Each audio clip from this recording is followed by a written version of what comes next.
$2,000 just for, what is it, 7 nights. So just hey everyone, welcome back to my channel. My name is Madela Masa if you're new here, and if you are a returning subscriber, thank you so much for coming back to my channel. So today's video, I'm going to be talking about my very first Airbnb experience, how easy it was, why I decided to do Airbnb, if I would do it again, and of course how much money I made. So I think it was April 3rd through the 10th, I decided to list my townhome that I'm renting right now to Airbnb. And for those of you that don't know what Airbnb is, it is just a platform where you can list your short-term rentals. So yes, I decided to list through those dates. Now, why I did those dates is because, so there's this thing that's called the Masters Golf Tournament that happens yearly here in Augusta.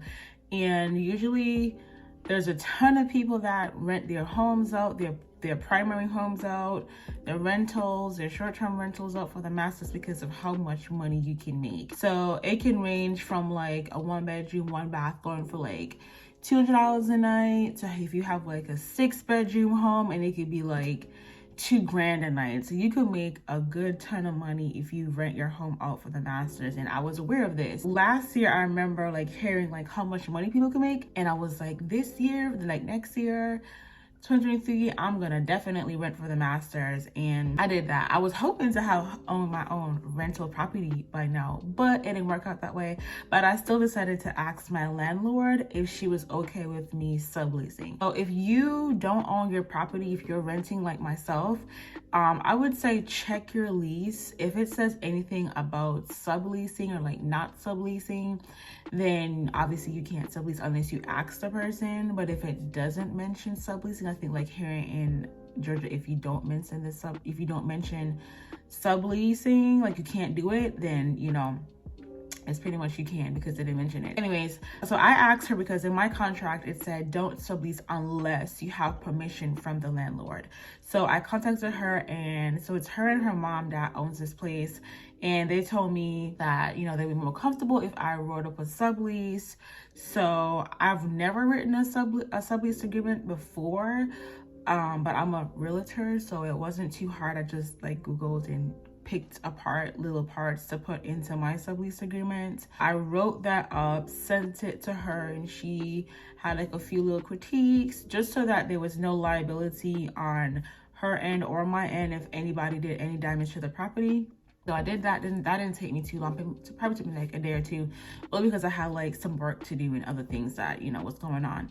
But it honestly is not going to take too long to do a sublease agreement. So I did that. And then, so what I did, I immediately took pictures of my place. Honestly, I didn't do like a really deep clean. I just straightened up my townhome, took some pictures of both bedrooms, the living room, and the dining room. I didn't even do the bathrooms, the outside of the house. I didn't do none of that.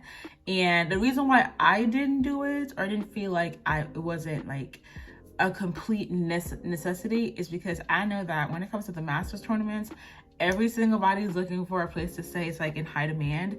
So I feel like if they see that I'm a real person and the place looks neat, then I'm gonna be picky, like, oh, where's the bathroom? How does the house look? Blah, blah, blah. So I just was like, I'm just gonna take the bedroom and the bedrooms and the living room and dining room.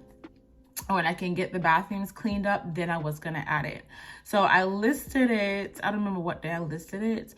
I think I listed it in like 2 weeks prior to the Masters. And honestly, guys, within 3 days, I got someone that booked for 2 nights. So it's 3 days, 2 nights. And so I'm gonna do a little screen recording on my laptop. Actually, I won't. I'm just gonna make a screenshot of what I made. So the first person stayed the night of the 3rd and the 4th, and my payout, so I think he paid like close to $700, but my payout, can I click on this? Yes, I can. Great. So hold on. My payout was $654. But I did the instant, so I had like a little deduction there. So it was like, but the total was $654.75. So that's what I got. And because I did like an instant payout, you only get paid, you get paid 24 hours after the guest checks in. Some with me was a little bit earlier. It was like maybe like 10 hours later because of my bank. But yeah, so I got $654. Yeah, so that was the first guest. So they didn't take too long to book, and honestly I didn't even have time to like deep clean my bathroom and post pictures. You know, like he chatted with me and he was like, "You're a real person, can you call me?" And I was like, "Yeah, I'm a real person. I don't have any reviews, but you know, it's my first time listing on Airbnb, so you know, yeah."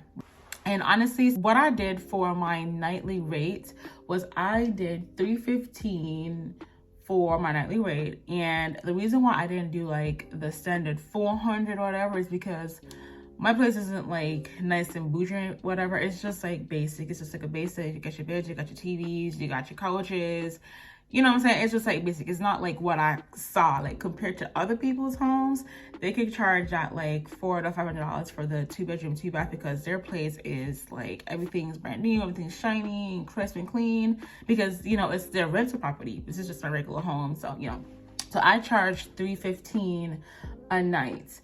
And the fees that I added, well, there's another fee that I added in, which was a cleaning fee of $45. So I think that's supposed to be, no, it wasn't per night, it was just in general. So yeah, it's a $45 fee, that cleaning fee that I added in there.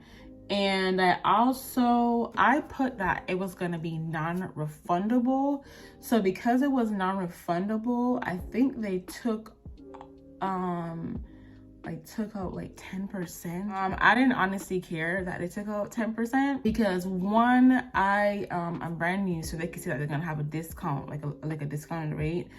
And two, not refundable because I don't want to like make arrangements and like, so because I went to Texas when I rented my home out, so I didn't want to like make travel arrangements and then all of a sudden you back when you get argument and it's just like I'm just out of money.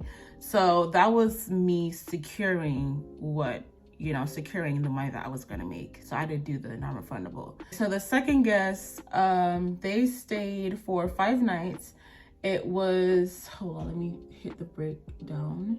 Yes, 5 nights. So I charged them $284 per night because he was like bargaining with me and asking for like a discount, XYZ.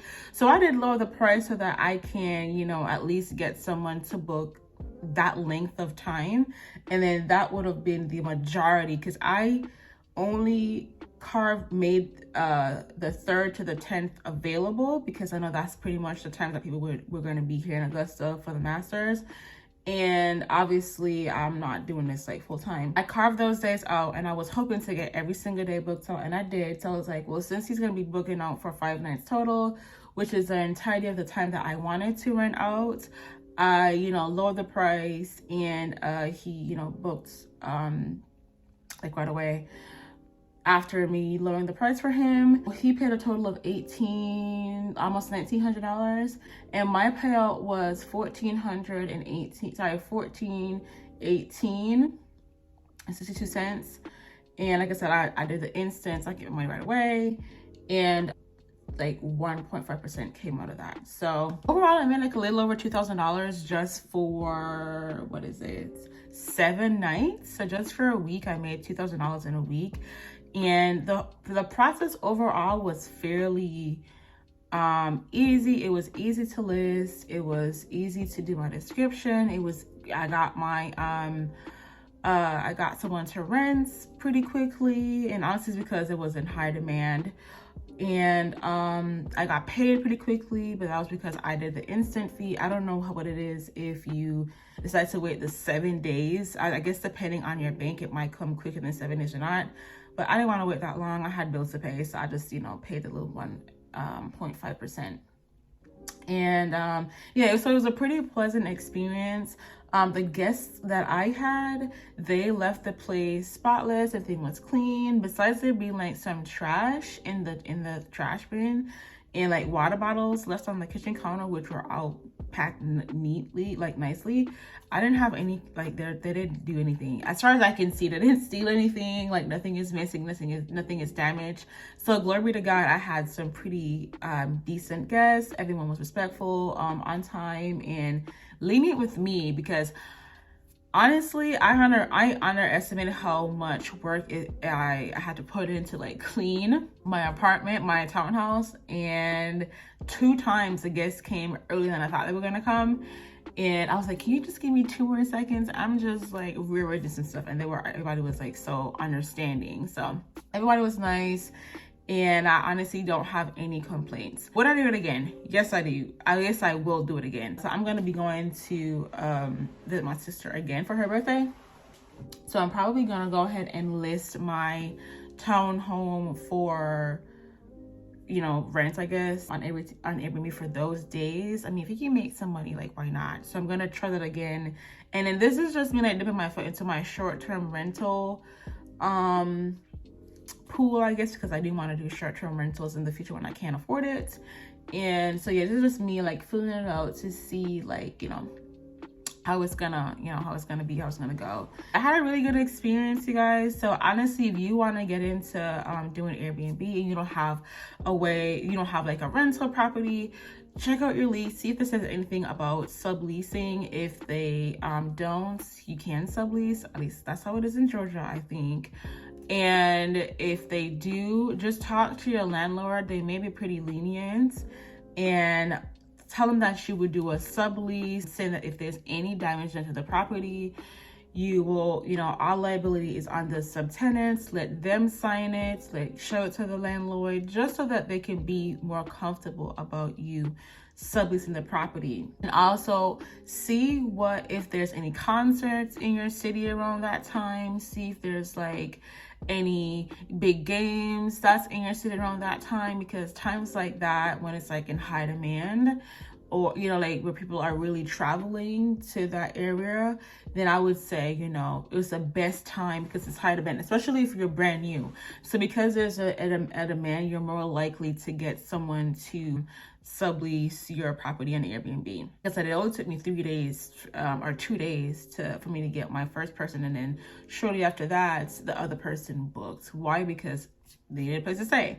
And I was cheaper, you know. So make sure you're pricing right, attractive, your pictures look nice, your little description box talks about like you're close to shopping or entertainment or restaurants. Like just make it look really attractive, and be very friendly, and be quick to respond to any concerns. Get on the phone with them. I'm a real person, XYZ, just to make them feel comfortable. Because you know, when I'm doing Airbnb, I'm looking at reviews. So if you don't have any reviews, you got to make your thing look attractive and be as nice as possible so that you can get the reviews, and then from there you can scale upward. But anyways, that is pretty much it for today's video. I hope that it was helpful. I hope that it was interesting.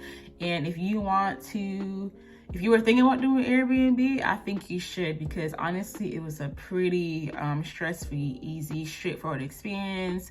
Not complicated at all, and it's a good way to make some extra income. All right, you guys, so that is it for today's video. Like I said, I hope you guys enjoyed, and I will see you guys in my next one. Bye.